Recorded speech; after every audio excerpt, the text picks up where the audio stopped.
and also develop therapeutic interventions. I see.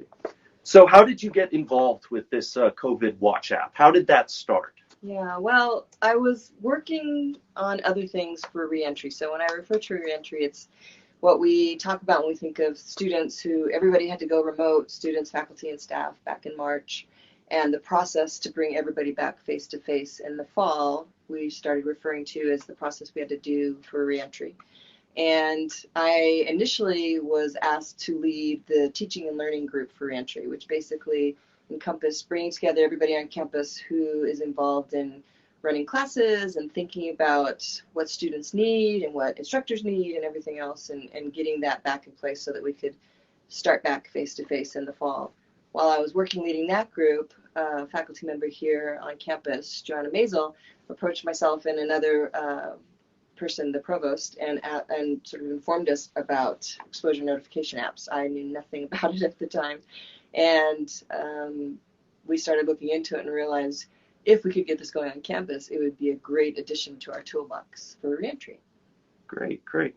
So you said earlier that you don't have much experience with apps. What has that been like as far as a learning process, this new world that you haven't been familiar with? Yeah, the entire thing has been brand new. So what I brought to the table was the ability to work with a lot of different groups. So as a department head, I have to do that. As a cancer biologist, I have to do that. Therapeutic development, it's just one of the things you do. You bring in a lot of different people who know a lot of things, and you try and create something together and make it go forward. So that's what I was bringing to the table. I know nothing about apps. I know nothing about app development.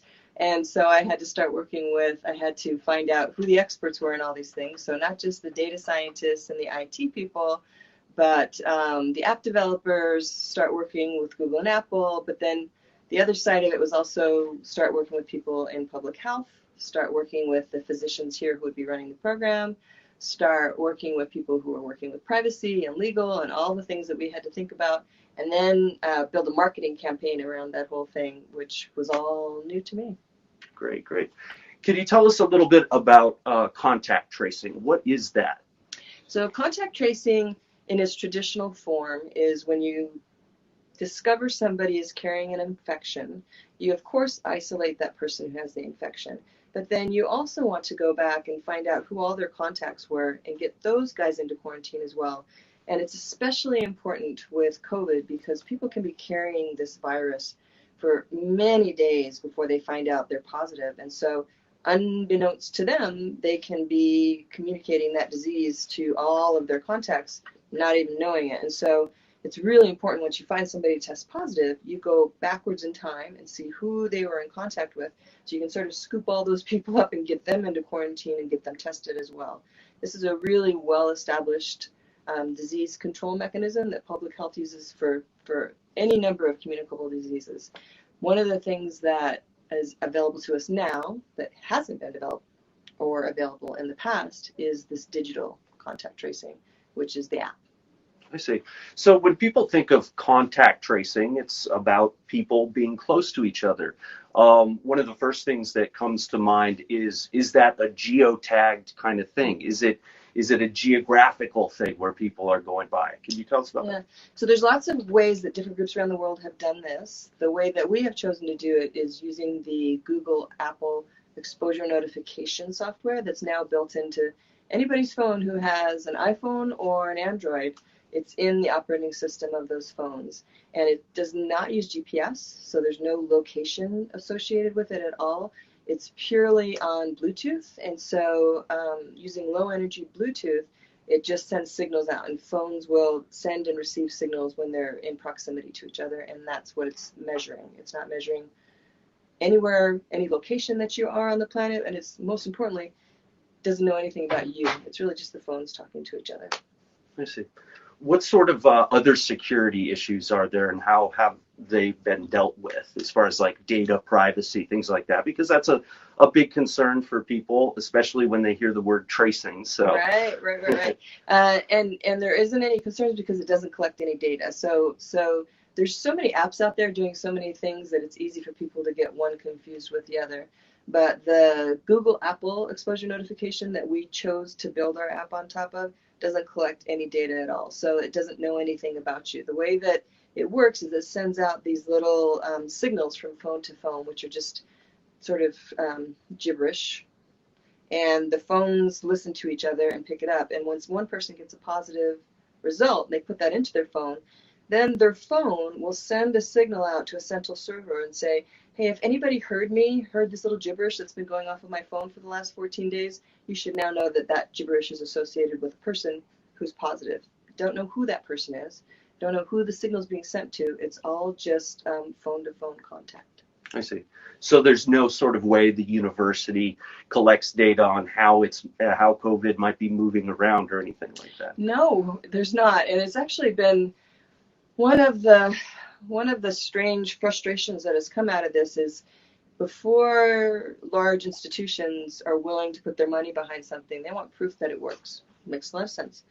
It's really hard to collect that data that it's working because we don't collect any information on the person. So we can't know that a person who tested positive and put in a signal and that signal went out.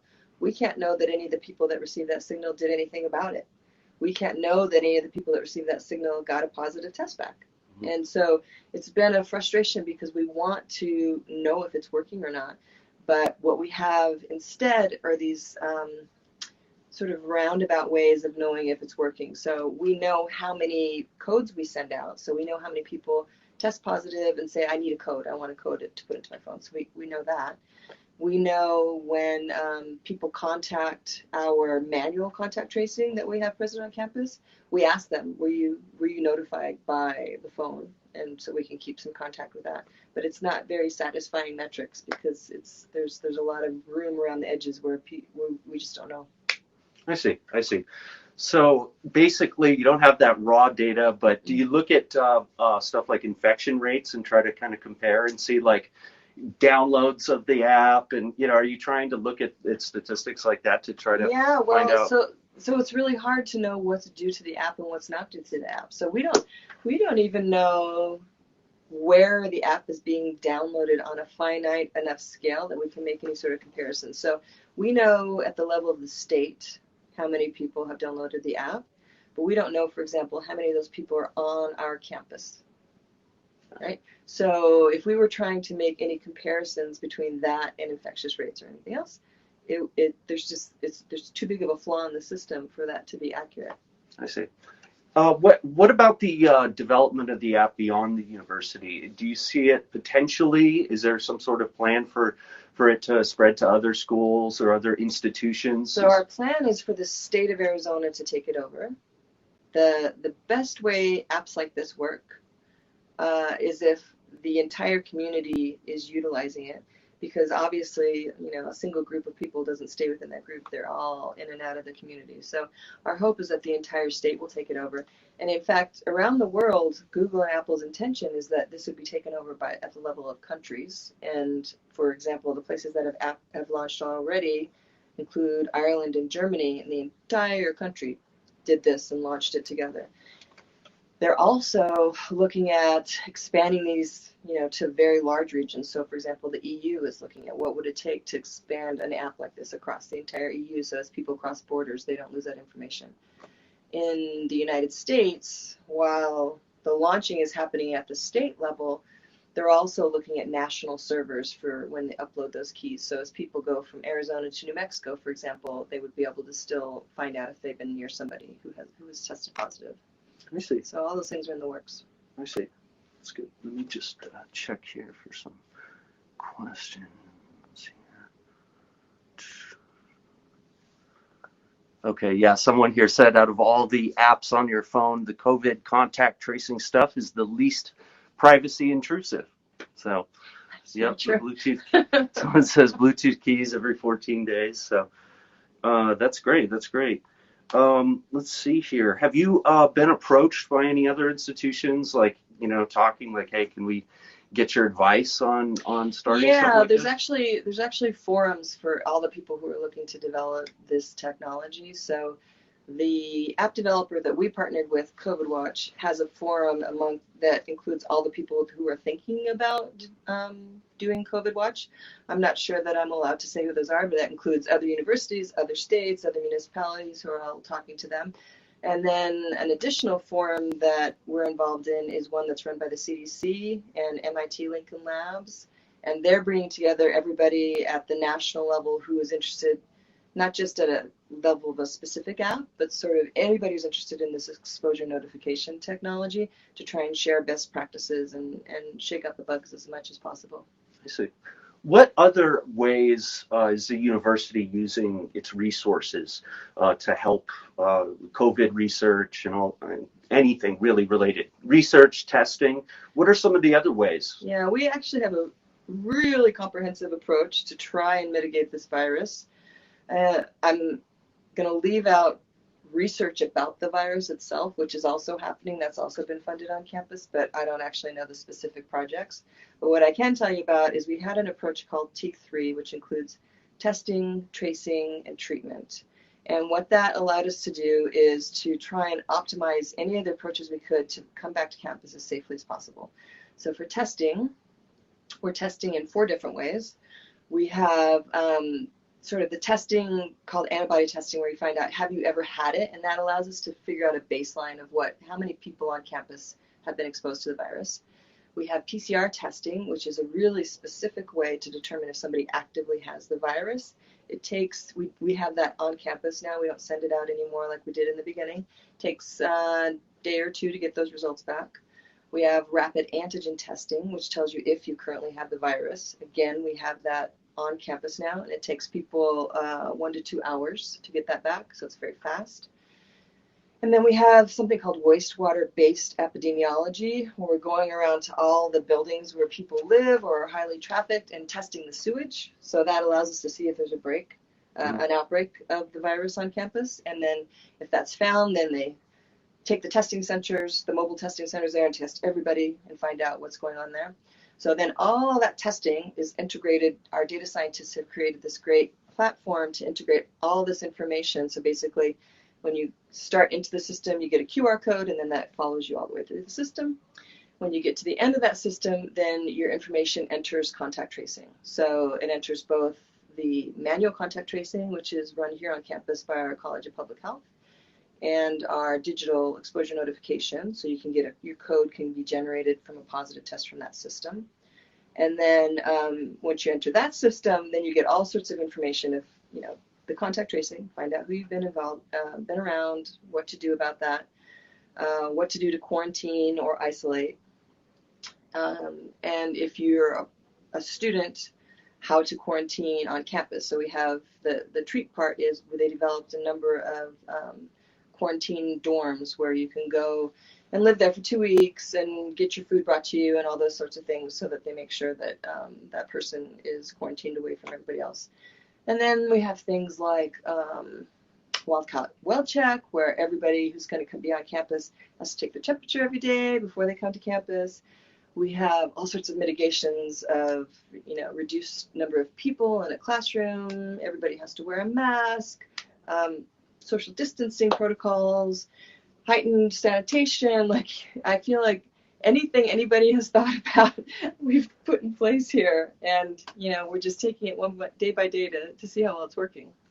Could you talk a little bit more about the wastewater thing? Because that's something that came up. It was a big news story nationally last week about a potential outbreak being spotted and prevented at one of the dorms. So can you talk a little bit more about that, how that works? I think this is like super, super cool from a microbiologist point of view. So, for many, many years, microbiologists have been able to detect infections in wastewater and sewage.